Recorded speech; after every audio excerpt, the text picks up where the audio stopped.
Scene of the crime spree, right behind me. Let him do that, strange. Vice Mayor Strange, you'll address her properly. You can kiss my foot. Mr. Rickard, you're out of order. FBI, we are asking you to investigate this council.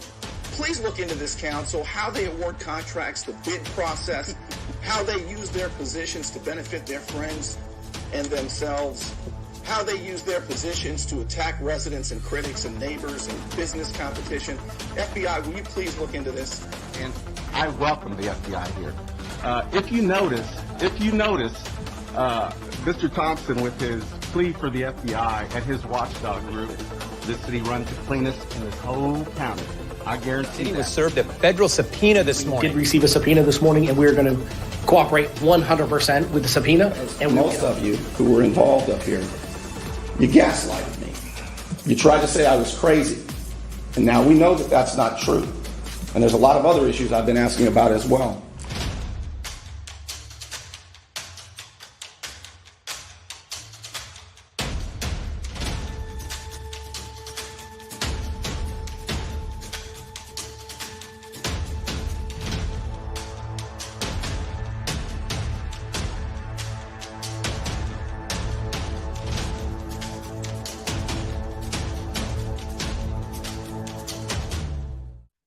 All right, tonight is going to be short and sweet, I think, anyway. I want to share with you some of the details so that you understand what's happening in the Lynn Haven corruption case involving former Mayor Margo Anderson and developer James Finch.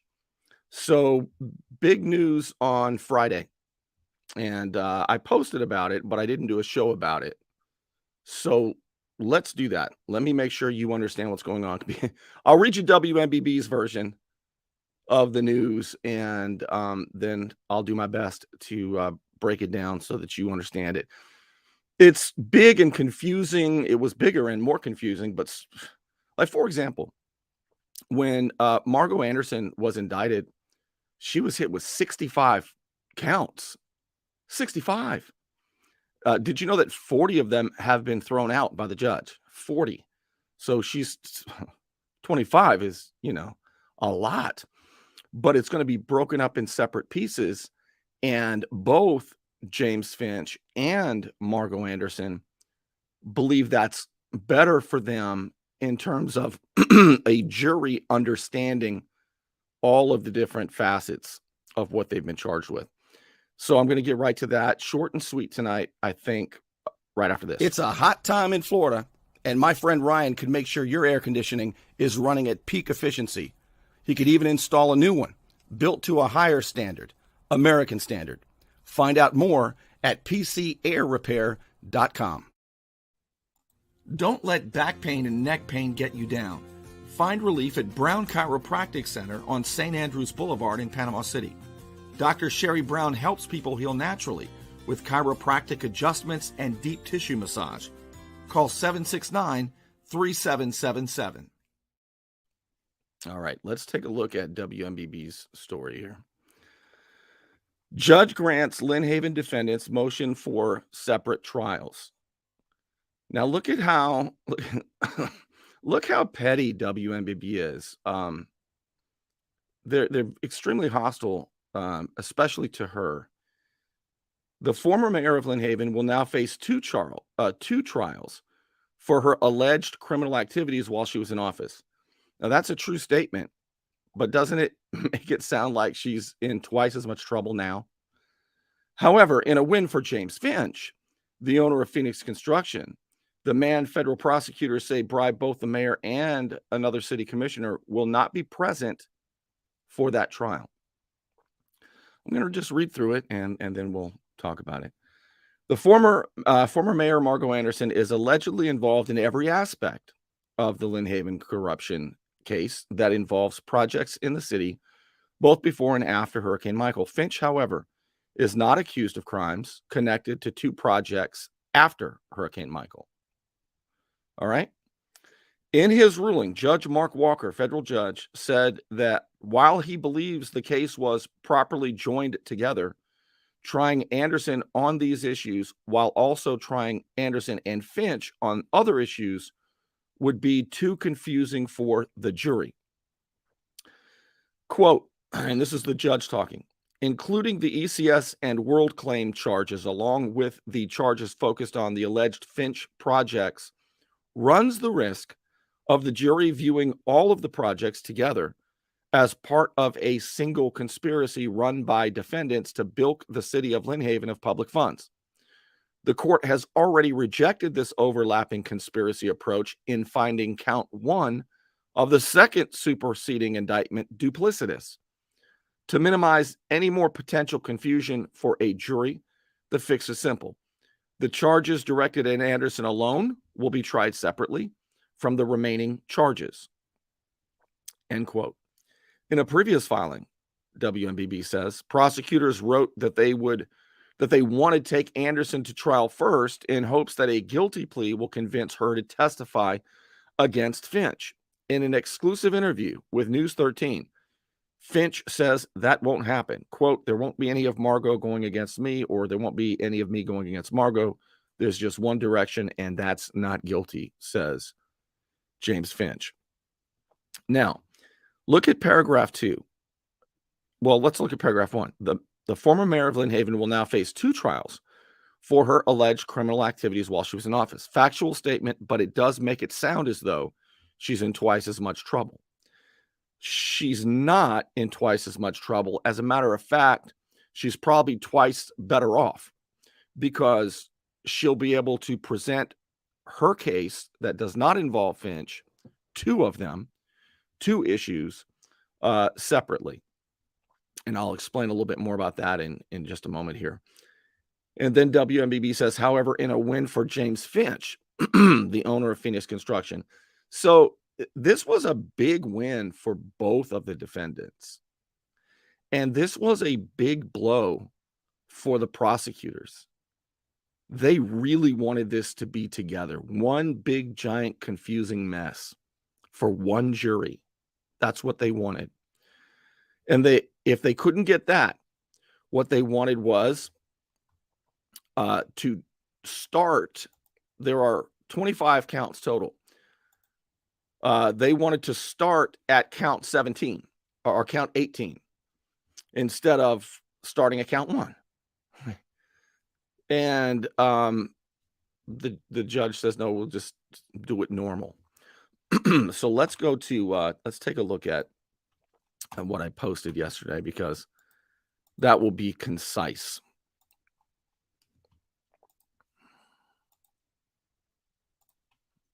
All right. So I'm going to explain here about which parts of this case will be tried together and which parts will be tried separately right after this. When your life is on the line, hire the lawyer who lives in our community, works in our community, and worships in our community. I'm El Saulene, your Panama City Beach lawyer. 850-215-0628. You want to look good? You want to feel good? Little John's Big and Tall is where it's at. Right across the street from Sky's Pizza Pie, 5700 North Davis Highway. You can find out more online at littlejohnsbigandtall.com. He's also a member of the iTex trading community, where your iTex dollars are welcome. All right, this is posted just below. Let's see. Yeah, this is posted just below this on this show page. So I wrote, big win today for Lynn Haven Defendants Margot Anderson and James Finch. Federal Judge Mark Walker ruled that Margot Anderson and James Finch will face counts 1 through 16 together. I think I just said 1 through 17. So it's 1 through 16 together. And then Anderson will be tried by herself on counts 17 through 25. I think that's accurate. If it's not, I'm off by 1. The joint trial, okay, where they're tried together, the first one, counts 1 through 16. The joint trial will focus on charges involving the 17th Street project, the half-cent sales tax, and the motorhome transaction. All right, and we've heard all kinds of stuff, especially from WMBB and the News Herald about that. And I think you'll be really interested when the trial begins. And it's still scheduled, I believe, for November 28th. So that will be the first one. The second trial against Margot Anderson will focus on charges that didn't have anything to do with Finch, the World Claim Insurance Adjuster, and allegations that Anderson used the city to clear debris at her home, but a full month after Hurricane Michael. So I believe this is the way it's laid out, that now the prosecution is saying that Mayor Anderson's best friend, James Finch, was the impetus behind having now deceased Derwin White tell his nephew, see, it can get confusing, right? To place backdated invoices in the office of ECS, the company that fraudulently overbilled Lynn Haven $5 million, right before an impending search on ECS, erosion control specialist. So those backdated invoices indicate, I believe, that she had her home done, but it was done a while after. I mean, there was so much said and talked about at the evidentiary hearing in March. This stuff was shown to the judge when the prosecution was asked by the judge if they wanted to respond to any of it. They stood up and said no. So we'd have to believe that Mayor Anderson, who was using the city to benefit herself so much, waited a full month with hurricane debris in her yard before she used the city to clear her yard. Okay. Now, this latest ruling, as I say, is another blow to prosecutors who wanted to either lump it all together or start the trial at count 17 rather than at count 1. WMBB reports that Finch won't be present at the second trial, where Anderson's by herself. But Finch says that he will indeed be there as a witness instead of as a defendant. He said, yes, I will be there to testify on her behalf. Separate juries will be convened for the trials that are set to begin November 28th. All right, so this was going to be one trial for all of the counts, 25 are all that are left. And 17 through 25 don't involve Finch. So that would have been, a little confusing. So the judge has indeed granted the defendant's motion to separate the trials, to sever them, as they've been saying. And again, I wrote, notice how WMBB continues to mislead the public with its hostile and petty reporting about the defendants, especially toward former Mayor Margot Anderson. I mean, the way they wrote that, if you're not following this as closely as, we are, it made it sound like she was in twice as much trouble. All right.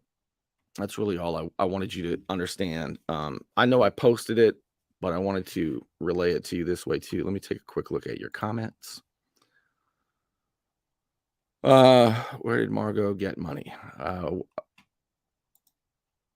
don't know what you mean. She got paid as the mayor. Where did Margot get money? She got paid as the mayor. They have retirement. I don't know. But they weren't poor people. they were doing just fine. Jason asked that these two are going to walk just like the rest of the crooks in this town. Well, Jason, you think that they're despite the evidentiary hearing where I went and looked for the evidence that I would have told you, I didn't see it. I think there's a lot of corruption in this town. And in Lynn Haven, the people who committed crimes have pled guilty. A lot of crimes in Lynn Haven. But so far, Chris, and I'm on their ass more than anybody. I mean, is that fair to say? Am I on the former mayor, Mike Thomas, current mayor, Mark Sheldon, former councilman Hector Solis, former councilman John Riekert, former city manager Mario Gisbert? I mean, on and on. Commissioners Griff Griffiths, Commissioner Robert Carroll. I mean, I know I'm up. Current Lynn Haven mayor, Jesse Nelson. I mean, and I've seen crimes committed. I've seen them. I saw former mayor Mike Thomas trade a road for a vote when he was the deciding vote. I know that the FBI and the sheriff's office have plenty of evidence to indict, to go to a grand jury, get indictments, arrest, and then have the U.S. attorney prosecute all kinds of stuff. But they've been focused on this. And to the expense of the community, by the way. I showed you, what, a week or two ago? Do you remember I showed you evidence that county commissioners and Lynn Haven officials, the ones who pled guilty, like city attorney Adam Albritton, city manager Michael White,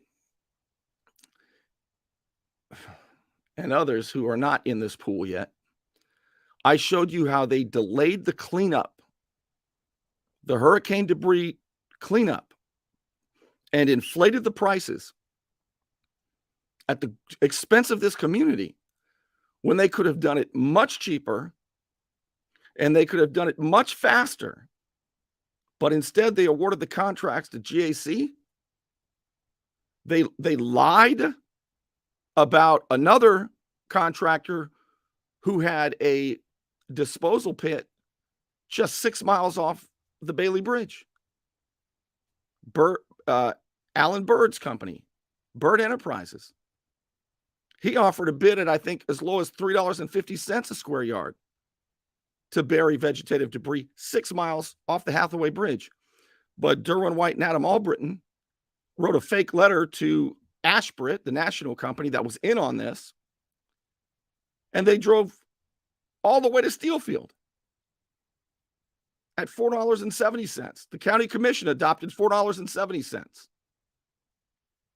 There are so many elected officials in this town who delayed our cleanup and inflated the prices, certainly for kickbacks.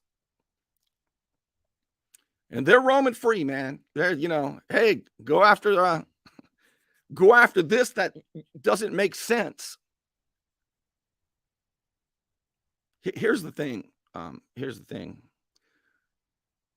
I want the people who delayed the cleanup in this town, inflated the prices, and got kickbacks at taxpayer expense and at the expense of other businesses that could have done it better, faster, and more honest.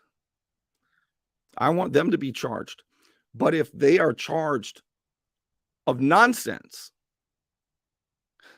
I don't want them convicted of things they didn't do. I've said this before. Some of you believe me. If the people I've been after, the elected officials that I've shown over and over and over commit crimes, if they were charged of other things they didn't do, man, I'd say they should not be convicted of that. Why aren't you charging them on what they did do? I've got my theories, and they're not good. Thanks, Jason. I appreciate that. I thought I said Bailey Bridge, sweetheart. I guess I said it once. And Bailey Bridge off of Lynn Haven. There was a burial site there for vegetative debris, for hurricane debris, about 6 miles past the Bailey Bridge in Lynn Haven.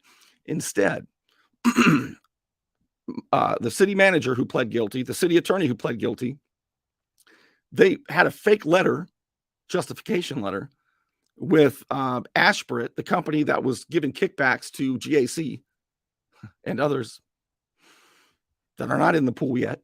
And they drove it all the way out to Steelfield at $4.70. Every county commissioner had this information, especially Robert Carroll.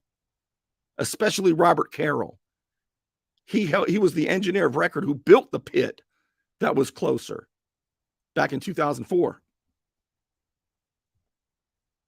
The chairman knew, Griffiths, but they're too busy running around a year and a half, or back then, 4 years ago, they were too busy running around after the hurricane with Derwin White, going to all the Derwin White parties, the GAC parties. They delayed the cleanup. They hurt the community. They inflated the prices. And wait till you see how much money they stole.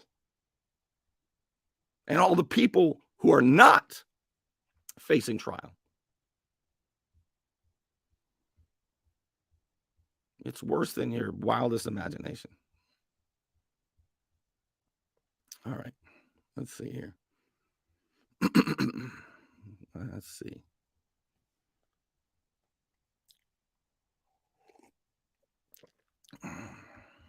Yeah, I do. Jason, we talked about that actually. Beau Rivard and his overcharging of masks. I mean, and somebody else did that too. I believe Brandon Aldridge. Look, here's the thing. When these elected officials and contractors, when the insiders start brand new companies after a natural disaster, and they're selling masks for $5 a mask,